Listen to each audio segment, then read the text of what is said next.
पिठं, लसूण, जिरं, तिखट, मीठ आणि भरपूर कोथिंबीर टाकून केलेली दशमी आणि दही पण घालायचं त्याच्यात. इतकी खस्ता येते ना की जसं काही आपण खाकरे खातो ना त्या पद्धतीने. तर बघा हे आम्ही संध्याकाळी आमच्यासाठी लाटल्या होत्या. या जरा जास्त बारीक लाटल्या, त्याच्यामुळे अतिशय खस्ता आणि कुरकुरीत झालेल्या आहेत. तर दुपारी आमचे साहेब नागपूरला गेले, त्यांच्यासाठी डबा केला होता. तर त्यांना ज्या लाटून दिल्या त्या थोड्याशा गुबगुबीत लाटून दिल्या होत्या.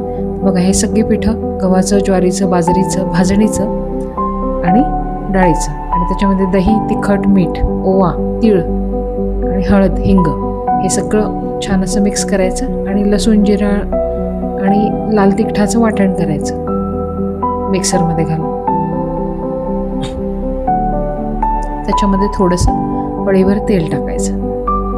दह्याने काय होतं, जो क्रंचीनेस आहे किंवा जो खस्तापणा आहे दशमीचा, तो तुम्ही 3-4 तास जरी ठेवला तरी ती दशमी मऊ जरी झाली तरी ती अशी गोळा होत नाही, अशी छान खाकऱ्यासारखी खरपूस लागते. तर या पद्धतीने छान असं सगळं चोळून घ्यायचं त्याला, पिठाला एकसारखं दाबून आणि सगळं मिक्स झालं की मग थोडं थोडं पाणी टाकून छान असं खूप घट्टही नाही आणि खूप पातळही नाही असं पीठ छान मळून घ्यायचं आणि त्याला तेल लावून 1 तासभर मुरवू द्यायचं.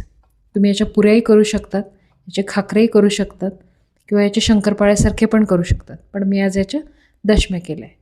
तर ह्या दुपारी मी साहेबांना लाटून दिल्या. त्या थोड्याशा गुबगुबीत केल्या होत्या मी, कारण प्रवासामध्ये किती 3-4 तास राहतील तर त्या मऊ राहायला पाहिजे डब्यामध्ये म्हणून.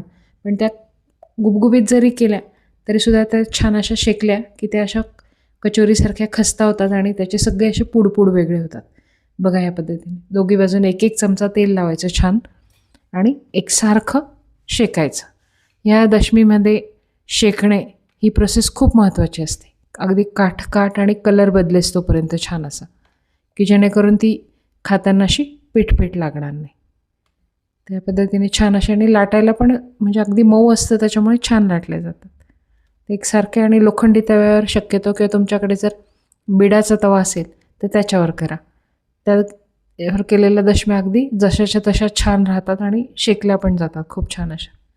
तर बघा एकसारख्या पद्धतीने अशा छान शेकून घ्यायच्या. आणि ही मिक्स पिठा असल्यामुळे ती दशमी खायला पण वेगळीच लागते, कारण सगळ्या पिठांची चव लागते त्याच्यामध्ये. आणि जिरं जे आपण आहे दळून घालतो त्याचा एक वेगळा फ्लेवर त्याच्यामध्ये लागतो. त्या पद्धतीने छान अशी बघा शेकून काढायची. त्याचे कसे असे छान पूड मोकळे झाले आहेत एकसारखे, आणि खूप छान म्हणजे एकदम कुरकुरीत लागते आणि जशीच्या तशी राहते ती, म्हणजे असं पीठ नाही लागत ह्या पद्धतीने शेकली तर.